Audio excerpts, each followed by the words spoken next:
ప్రతిరోజు, ప్రతి నెల, ప్రతి సంవత్సరం 30 యాక్ట్లు ప్రతి జిల్లాలోనూ కూడా అమలు చేసినటువంటి పరిస్థితి. 144 సెక్షన్లతో నిత్యం పాలన నడిచినటువంటి పరిస్థితి.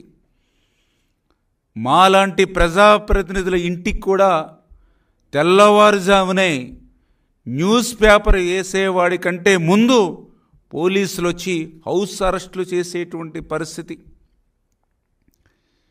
ఇటువంటి దుర్మార్గమైనటువంటి నియంతృత్వ నిరంకుశత్వ పాలన నుంచి మొన్న జరిగినటువంటి ప్రజలు విముక్తి కోరుకుని తెలుగుదేశం, జనసేన, బీజేపీ ఎన్డీఏ ప్రభుత్వానికి అఖండ విజయాన్ని, ఆంధ్రప్రదేశ్ రాష్ట్ర చరిత్రలోనే ఆ చరిత్రనే తిరగరాసేటువంటి విధంగా మొన్న ప్రజలు ఏదైతే 175కి 164 సీట్లు ఇచ్చి ఏదైతే ఎన్డీఏ ప్రభుత్వాన్ని గెలిపించారో, ప్రజాప్రభుత్వాన్ని ఏర్పాటు చేసుకున్నారో, దాన్ని చూసి వార్వలేక ఈవేళ జగన్మోహన్ రెడ్డి తప్పుడు రాతలతో, ఈవేళ తప్పుడు ప్రచారంతో ప్రజల్ని మరొక్కసారి మభ్యపెట్టాలనేటువంటి ఆలోచన.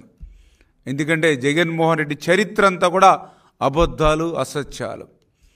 ఆ రోజు కూడా ఒక్క ఛాన్స్ అని ఆ రోజు అధికారంలోకి వచ్చి ఆంధ్రప్రదేశ్ రాష్ట్రాన్ని ఏ రకంగా అయితే ముంచేశాడో, 2014లో రాష్ట్ర విభజన వల్ల జరిగినటువంటి నష్టం కంటే 5 సంవత్సరాల జగన్మోహన్ రెడ్డి పాలనలో ఎక్కువ నష్టం ఏదైతే జరిగిందో అందరూ కూడా గుర్తించినటువంటి స్థితిలో మళ్ళీ మరొక్కసారి అటువంటి అబద్ధాలు, అసత్యాలతోటే మళ్ళీ ఈవేళ ప్రజల్ని మోసం చేయాలనేటువంటి ఆలోచనతో ఈరోజు జగన్మోహన్ రెడ్డి పనిచేస్తున్నటువంటి పరిస్థితి. ఎందుకంటే ఈరోజు కూడా చూసాం, ఏదైతే నంద్యాల జిల్లా మరి జగన్మోహన్ రెడ్డి మరి ఆయన పరామర్శ పేరు చెప్పి వెళ్ళి ఆయన మాట్లాడినటువంటి మాటలు చూస్తూ ఉంటాయి. ఏదైతే అక్కడ జరిగినటువంటి సంఘటన ఏదైతే ఉందో దాన్ని చూస్తే చాలా క్లియర్గా అందరూ చెప్తూ ఉన్నారు. ఏదైతే నంద్యాల జిల్లా మహానంది మండలం సీతారాంపురం విలేజ్ ఏదైతే ఉందో అక్కడ దళితులకు సంబంధించి, ఎస్సీలకు సంబంధించి ఎకరం 40 సెంట్లు భూమి ఏదైతే ఉందో అక్కడ వైఎస్ఆర్సీపీ నాయకుడు నారపరెడ్డి ఆయన లీజుకి తీసుకొని ఆ లీజు సమయమైనా కూడా వాళ్ళకి డబ్బులు కూడా సరిపెట్టినటువంటి స్థితిలో ఆ ఎస్సీలని తిరిగి వేధిస్తున్నటువంటి స్థితిలో ఆ యొక్క గ్రామ పెద్ద ఎవరైతే ఉన్నారో ఆ శ్రీనివాసరెడ్డి ఆ యొక్క వైఎస్ఆర్సీపీ నాయకుడిని, ఆ నారపరెడ్డిని, ఆ ఎస్సీలకు సంబంధించినటువంటి ఆ భూమిని, ఆ లీజు ముగిసిపోయింది కాబట్టి వారి భూమి వారికి వెనక్కి తిరిగి ఇమ్మని ఆ గ్రామ పెద్ద శ్రీనివాసరెడ్డి ఆ వైఎస్ఆర్సీపీ నాయకుడు నారపరెడ్డికి చెప్పినటువంటి పాపానికి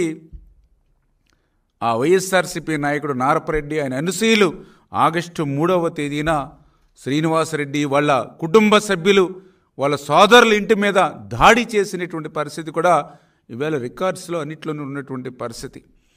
అటువంటి స్థితిలో 2 కుటుంబాల మధ్య జరిగినటువంటి తగాదాల్లో సుబ్బారాయుడు చనిపోతే దాన్ని కూడా రాజకీయ రంగు పులిమి తెలుగుదేశం పార్టీకి అంటగట్టేటువంటి విష ప్రయత్నం ఈరోజు జగన్మోహన్ రెడ్డి చేస్తున్నటువంటి విధానం. ఎందుకంటే మొన్న కూడా మనం చూసారు, ఏదైతే మరి గుంటూరులో కూడా 2 రౌడీ షీటర్సు మరి కొట్టుకొని మరి ఒకరు చనిపోతే అది కూడా ఏ రకంగా అయితే మరి తెలుగుదేశం పార్టీకి అంటగట్టాలనే ప్రయత్నం జగన్మోహన్ రెడ్డి చేసి ఏ రకంగా అయితే విఫలం చెందాడో మళ్ళీ ఈరోజు నంద్యాల మరొక డ్రామాకి ఈవేళ జగన్మోహన్ రెడ్డి తెరదీసినటువంటి పరిస్థితి. అంటే ఆంధ్రప్రదేశ్ రాష్ట్రంలో ప్రజలు జగన్మోహన్ రెడ్డిని మర్చిపోయినటువంటి స్థితిలో తన ఉనికిని కాపాడుకోవడం కోసం ఏదైతే వ్యక్తిగతమైనటువంటి కానీ ఆస్తి తగాదాలు కానీ ఇల్లీగల్ కానీ ఇట్లా ఏ ఇష్యూలో ఎవరు చనిపోయినా ఆ శవ రాజకీయాలు చేయడంలో ఈరోజు జగన్మోహన్ రెడ్డి ఆరితేరిపోయినట్లుగా ఈరోజు మనందరికీ కూడా కనిపిస్తున్నటువంటి పరిస్థితి. అంతేకాకుండా ఆయన పదే రెడ్ బుక్ అని కలవరిస్తూ ఉన్నాడు. అంటే ఆయన చేసినటువంటి తప్పులు పగలే కాకుండా రాత్రి సైతం కలల్లో సైతం గుర్తుకు రావడంతో ఎక్కడ ఎరుపు రంగు చూసినా కూడా ఆయనకి రెడ్ బుక్కే గుర్తుకొస్తుంది. అంటే ఆయన చేసినటువంటి పాపాలు జగన్మోహన్ రెడ్డిని వెంటాడుతున్నాయనే విషయం కూడా మనందరికీ కూడా అర్థమవుతున్నటువంటి పరిస్థితి. అంటే నేను అడుగుతూ ఉన్న జగన్మోహన్ రెడ్డి గారిని, మరి ఆ రోజు నీ 5 సంవత్సరాల పరదాల పాలనలో, నీ 5 సంవత్సరాల మరి 144 సెక్షన్ల పాలనలో, నీ 5 సంవత్సరాల 30 యాక్ట్ల పాలనలో, నీ 5 సంవత్సరాల బ్యారికేడ్ల పాలనలో మరి నీకు గుర్తుకు రాలేదా? ఆ రోజు డాక్టర్ సుధాకర్ని నడి రోడ్డు మీద కర్కసత్వంగా మరి చంపినప్పుడు ఎందుకు నువ్వు పరామర్శకి పోలేదు? ఏదైతే ఒక దళిత బిడ్డ, ఆ రోజు సుబ్రహ్మణ్యం ఒక కారు డ్రైవర్, మరి ఆయన్ని కిరాతకంగా హత్య చేయడమే కాకుండా హత్య కావించబడినటువంటి సుబ్రహ్మణ్యంని మరి కారులో డోర్ డెలివరీ చేసినటువంటి పరిస్థితుల్లో మరి ఆ రోజు నువ్వు ఎందుకు పరామర్శకి పోలేనటువంటి పరిస్థితి? ఏదైతే సొంత బాబాయ్ గొడ్డలి వేటుకు గురైనప్పుడు మరి నువ్వు ఏదైతే నీ చెల్లెలు ఎవరైతే ఫిర్యాదుదారుడు ఎవరైతే ఉన్నారో, బాధితురాలు ఎవరైతే ఉన్నారో, మరి ఆ సునీత పక్షాన కాకుండా ఎవరైతే ముద్దా ఎవరైతే ఉన్నారో అవినాష్ రెడ్డి పక్షాన మరి నువ్వు ఎందుకున్నటువంటి పరిస్థితి? పల్నాడు విక్రమ్ కర్కసత్వంగా హత్య గావించి ఉన్నప్పుడు మరి ఎందుకు నువ్వు పరామర్శకి పోలేనటువంటి పరిస్థితి? ఎవరైతే జల్లయ్య, తోట చంద్రయ్య మరి ఇటువంటి వారిని అందరినీ కూడా నరి రోడ్డు మీద మరి హత్య చేసినప్పుడు మరి ఎందుకు ఈ పరామర్శలకి నువ్వు పోలేనటువంటి పరిస్థితి? ఏదైతే నందం సుబ్బయ్యని కర్కసత్వంగా నరికి చంపినప్పుడు మరి నీకు అప్పుడు ఎందుకు పరామర్శలు గుర్తుకు రానిటువంటి పరిస్థితి? అంటే ఏదైతే పచ్చ కామెర్ల వాడికి లోకమంతా పచ్చగా కనిపించినట్లుగా ఆ రోజు 5 సంవత్సరాల నీ రాక్షస పాలనలో హత్యలు, కేసులు, వేధింపులతో నడిపినటువంటి నీ పాలనలో చూసినటువంటివే ఈరోజు కూడా జరుగుతున్నాయనేటువంటి ఒక భ్రమతో ఈరోజు ప్రజలను కూడా మరొక్కసారి మరి మభ్యపెట్టాలనేటువంటి నీ ఆలోచన. అంటే ఈరోజు ప్రజలందరూ కూడా ఒక్కటే అనుకుంటూ ఉన్నారు, జగన్ ఏదైతే తన మూర్ఖత్వంతో ఉన్నటువంటి వ్యక్తి, ఓటమిని కూడా ప్రజా తీర్పును కూడా అంగీకరించలేనిటువంటి మనస్తత్వంలో ఉన్నటువంటి వ్యక్తి అని ఈరోజు ప్రజలందరూ కూడా గుర్తిస్తున్నటువంటి పరిస్థితి. ఎందుకంటే ఈరోజు ఏదైతే ఎన్డీఏ ప్రభుత్వం అధికారంలోకి వచ్చిన తర్వాత ఇవాళ వచ్చింది 50 రోజులు సమయం మాత్రమే. ఈరోజు మేము బాధ్యతలు స్వీకరించి 50 రోజుల్లోనే ప్రజలు మద్దతు పొందేటువంటి విధంగా, ఎందుకంటే నేను ఇంతకుముందే చెప్పా, ఏదైతే 2014లో రాష్ట్ర విభజన కంటే 5 సంవత్సరాల జగన్ పాలనే రాష్ట్రానికి ఎక్కువ నష్టం చేసింది. 2024లో మేము అధికారంలోకి వచ్చిన తర్వాత చూస్తే దగ్గర 14 లక్షల కోట్ల అప్పులు ఇవాళ ఆంధ్రప్రదేశ్ రాష్ట్రం మీద ఉన్నటువంటి స్థితిలో, ఖజానా మొత్తం ఖాళీ ఉన్నటువంటి పరిస్థితిలో, కలెక్టర్ ఆఫీసుల దగ్గర నుండి, పార్కుల దగ్గర నుండి నడి బొడ్డున అత్యంత విలువైనటువంటి భూములు సైతం తనఖాలు కానీ వేలం పెట్టేసినటువంటి పరిస్థితుల్లో భవిష్యత్తు భావితరాల వారికి అసలు ఆస్తులే లేకుండా చేసినటువంటి స్థితిలో యథేచ్ఛగా గనులు, భూములు, ఇసుక, లిక్కరు లూటి ప్రజా సొమ్ముని దోచేసినటువంటి స్థితిలో ఈరోజు అధికారంలోకి వచ్చినటువంటి ఎన్డీఏ ప్రభుత్వం, చంద్రబాబు నాయుడు గారి యొక్క పరిపాలనా దక్షతతో, మరొక పక్క పవన్ కళ్యాణ్ గారి యొక్క సహకారంతో, అక్కడ నరేంద్ర మోడీ గారి యొక్క సహకారంతో ఈరోజు 50 రోజులైనా కూడా మరి ఇటువంటి స్థితిలో కూడా ఈవేళ ఒక ప్రజా పరిపాలన ఈవేళ అందిస్తూ ఉంటే వార్వలేక ప్రజల నుండి ఎన్డీఏ ప్రభుత్వానికి వస్తున్నటువంటి మద్దతును చూసి, ఎందుకంటే ఆ రోజు ఏదైతే మేము మాట ఇచ్చామో ఆ మాటను నిలబెట్టుకునేటువంటి విధంగా మరి అధికారంలోకి వచ్చి ప్రమాణ స్వీకారం చేసినటువంటి గంటలు గడవక ముందే ఏదైతే జూలై 1వ తేదీన ఏదైతే మాట ఇచ్చామో 3,000 పింఛన్ని 4,000 రూపాయలకి వృద్ధులకి, వితంతువులకి కానీ, ఏదైతే 3,000 రూపాయల పింఛన్ని 6,000 రూపాయలకి ఏదైతే దివ్యాంగులకి ఇస్తామని ఏదైతే మాట చెప్పామో ఆ మాటను నిలబెట్టుకోవడమే కాకుండా ఆ వాగ్దానం ఏ రోజు నుంచి అయితే చేశామో, ఏప్రిల్ నుంచి ఏదైతే వాగ్దానం చేశామో ఆ ఏప్రిల్, మే, జూన్ అంటే 3 నెలలు 3,000 ప్లస్ పెంచినటువంటి 4,000 7,000 రూపాయలు అక్షరాల అన్న మాట ప్రకారం ఏదైతే ఆ వృద్ధులకి వితంతులకి అందజేశామో, దివ్యాంగులకి ఏదైతే అందజేశామో, మరి ఈవేళ దాన్ని చూసి మీరు వారవలేనిటువంటి స్థితిలో, ఎందుకంటే ఆ రోజు కూడా అట్లానే అబద్ధాలు అసత్యాలు చెప్పారు. రేపు ఎన్డీఏ ప్రభుత్వం వస్తే, తెలుగుదేశం జనసేన బీజేపీ ప్రభుత్వం వస్తే మళ్ళీ మీరు సచివాలయాల చుట్టూ, మళ్ళీ మీరు పంచాయతీల చుట్టూ పెన్షన్దారులు తిరగాలని చెప్పి ఆ రోజు అసత్య ప్రచారం చేశారు. కానీ దాన్ని కూడా తిప్పికొడుతూ 1వ తేదీ వచ్చింది అని అంటే ఒక పండుగ రోజు మాదిరిగా 6 గంటలు, కేవలం 6 గంటల్లోనే ఉదయం మరి స్టార్ట్ చేస్తే మధ్యాహ్నం 12-1 గంటకల్లా 97-98% పెన్షన్ని వాళ్ళ గడప దగ్గర, ఎవరైతే పెన్షన్దారుల ఇంటి దగ్గర, వాళ్ళ గడప దగ్గర స్వయంగా ముఖ్యమంత్రి గారు సైతం ఆ పేదవాడి ఇంటి దగ్గరికి వెళ్ళి మరి ఈవేళ పెన్షన్ అందిస్తూ, ఈవేళ ఏదైతే మీ అసత్యమైనటువంటి ప్రచారాన్ని ఏ రకంగా అయితే మేము ప్రజల ద్వారా తిప్పికొట్టామో దాన్ని చూసి వారవలేనిటువంటి స్థితిలో ఇటువంటి వాటిని కూడా డైవర్ట్ చేయాలనేటువంటి ఆలోచనతోటే జగన్మోహన్ రెడ్డి ఇటువంటి నాటకాలకి, ఇటువంటి ప్రచారానికి మరి ఓరుస్తున్నాడు అనేటువంటి విషయం. ఎందుకంటే డిఎస్సి, ఎందుకంటే ఆ రోజు జగన్మోహన్ రెడ్డి ఆ రోజు పాదయాత్రలో చెప్పాడు, ప్రతి సంవత్సరం డిఎస్సి అన్నాడు, మెగా డిఎస్సి అన్నాడు, 5 సంవత్సరాలు అయిపోయినాయి. ప్రతి జనవరి జాబ్ క్యాలెండర్ అన్నాడు, మెగా మరి జాబ్స్ అన్నాడు, అవి కూడా కాలంలో 5 సంవత్సరాలు గడిచిపోయాయి. మరి అదే చంద్రబాబు నాయుడు గారు ఇచ్చినటువంటి మాటను నిలబెట్టుకుని ఆయన మొట్టమొదటి సంతకం డిఎస్సి మీద పెట్టి, ఎందుకంటే చంద్రబాబు నాయుడు గారు చరిత్రలో 7వ డిఎస్సి అది. దగ్గర 1,75,000 టీచర్ల పోస్టుల్ని భర్తీ చేసినటువంటి చరిత్ర చంద్రబాబు నాయుడు గారిది. నేను అడుగుతున్నా జగన్మోహన్ రెడ్డి, నువ్వు ఎప్పుడైనా నీ 5 సంవత్సరాల్లో ఒక్క టీచర్ పోస్టు భర్తీ చేశావా? అంటే ఈరోజు మళ్ళీ చంద్రబాబు నాయుడు గారు అధికారంలోకి వచ్చినటువంటి మొట్టమొదటి సంతకమే డిఎస్సిలో పెట్టి ఆ యువత నీ డ్రగ్స్కి, నీ గంజాయికి బానిస కాకుండా, నిర్వీర్యం కాకుండా కాపాడాలనేటువంటి ప్రయత్నం ఏదైతే ఎన్డీఏ ప్రభుత్వం చేస్తూ ఉందో దాన్ని చూసి నువ్వు వారవలేక ఇటువంటి అసత్యమైనటువంటి ప్రచారాలకి ఈవేళ ఈ రాష్ట్రంలో తెరదీస్తున్నటువంటి పరిస్థితి. ఏదైతే నీ ల్యాండ్ టైటిలింగ్ యాక్ట్ అని, ఎందుకంటే నీ 5 సంవత్సరాల పరిపాలనలోనే కాదు, ఆ రోజు ఏదైతే 2004లో నీ తండ్రి అధికారాన్ని అడ్డం పెట్టుకుని ఆ రోజు 1,00,000 కోట్లు ఆర్జించావు. మళ్ళీ డైరెక్ట్గా దొంగ చేతికే తాళాలు వచ్చినట్లుగా 2019లో నీకు అధికారం వస్తే అధికారాన్ని అడ్డం పెట్టుకుని మరి ప్రజా సంపదనంతా కూడా ల్యాండు, మైను, వైను, మరి ఏదైతే విలువైనటువంటివన్నీ కూడా ఏదైతే లూటీ చేసి 3 లక్షల కోట్ల రూపాయలు ఏదైతే దోచుకున్నావో ఆ రోజే నీ ఆలోచన.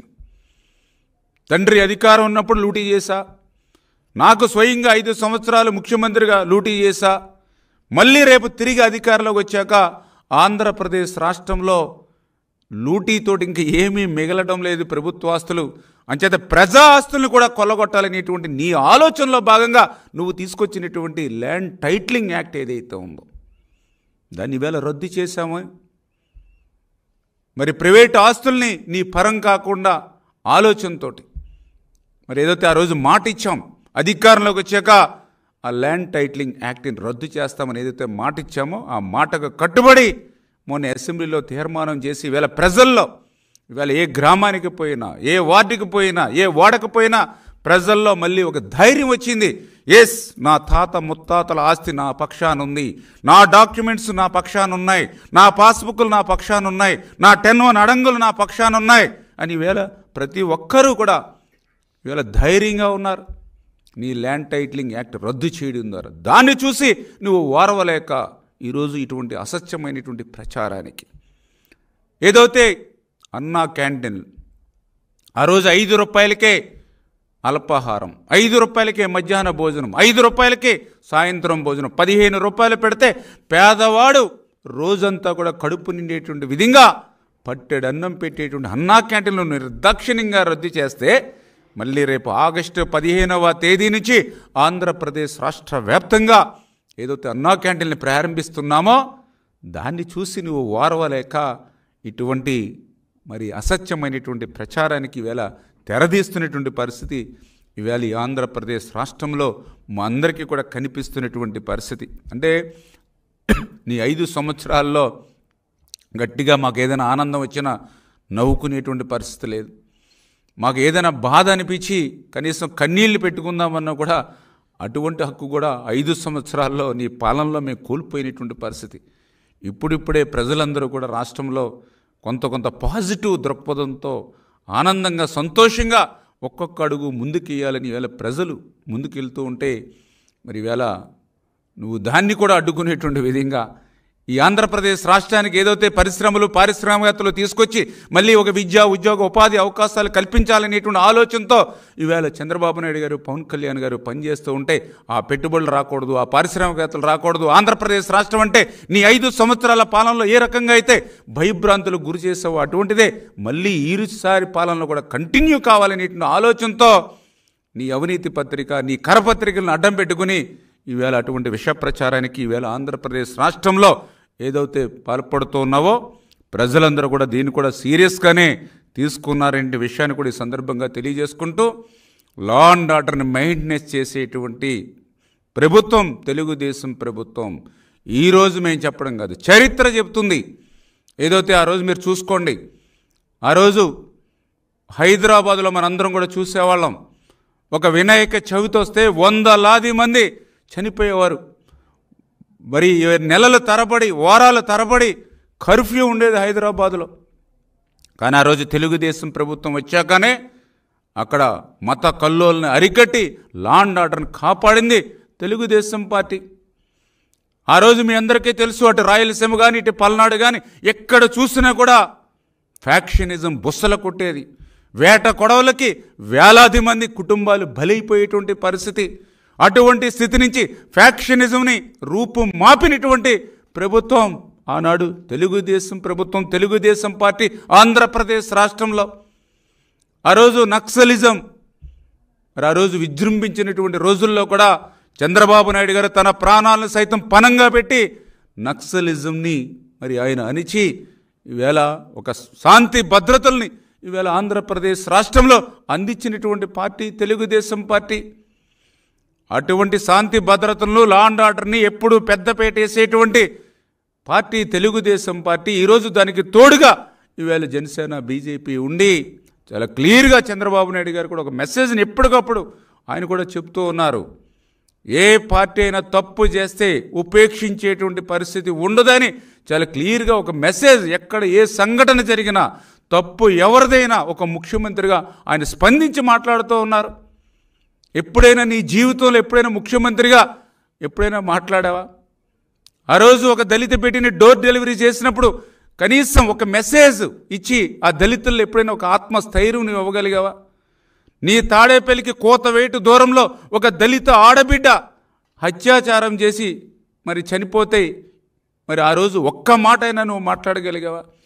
చేత నీ ప్రభుత్వానికి మా ప్రభుత్వానికి నక్కకి నాగలోకానికి ఉన్నటువంటి తేడా అంచేత ఎప్పటికైనా వాస్తవాల్ని గుర్తుపెట్టుకుని, ఎందుకంటే ఆ రోజు ఏదైతే పదే పదే చెప్పేవాళ్ళు వై నాట్ 175, వై నాట్ 175 అంటే దురాశ దుఃఖానికి చేయటం అన్నటువంటి విధంగా ఆ రోజు నువ్వు వై నాట్ 175 అంటే నువ్వు ముఖ్యమంత్రిగానే కాదు ప్రతిపక్షానికి కూడా పనిచేయవని చెప్పి ప్రజలు నీకు తీర్పిస్తే ఈవేళ నీ విచిత్ర మనస్తత్వంతో ప్రజా తీర్పును కూడా గౌరవించకుండా నాకు హోదా ఇవ్వండి అని చెప్పి కోర్టు మెట్లెక్కేటువంటి నీ దుస్థితి.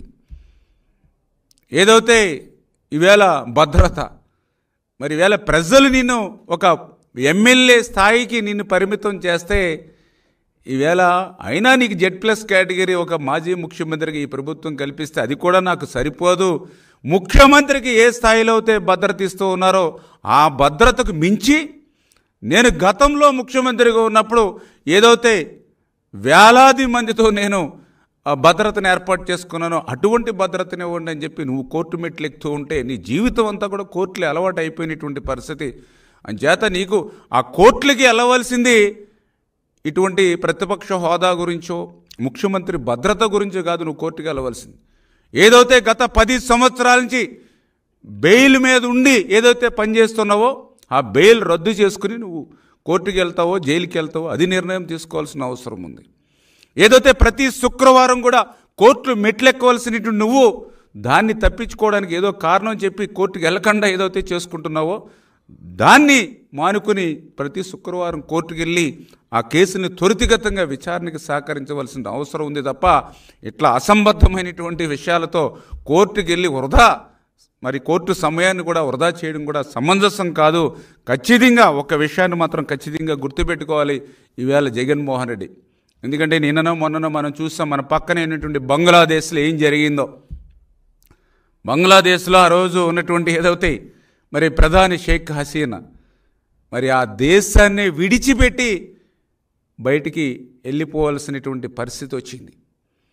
ఎందుకు వచ్చింది? అక్కడ ఒక ప్రజా విప్లవం వచ్చింది. ఒక ప్రజా విప్లవం వస్తే ఆవిడ దేశాన్నే వదిలిపెట్టి వెళ్ళిపోయేటువంటి పరిస్థితి వచ్చింది. అదేవిధంగా మొన్న 2024 ఆంధ్రప్రదేశ్ రాష్ట్ర శాసనసభకు జరిగిన ఎన్నికల్లో కూడా ఒక నిశ్శబ్ద విప్లవం. అక్కడ ప్రజా విప్లవం జరిగింది, ఇక్కడ నిశ్శబ్ద విప్లవం జరిగింది. అంచేత దానికి దీనికి పెద్దగా తేడా అవుతే లేదు. ఆ విషయాన్ని గుర్తుపెట్టుకుని ఒక రకంగా హసీనా లాంటి గతి ఈవేళ జగన్మోహన్ రెడ్డికి రాష్ట్రంలో పట్టలేదు.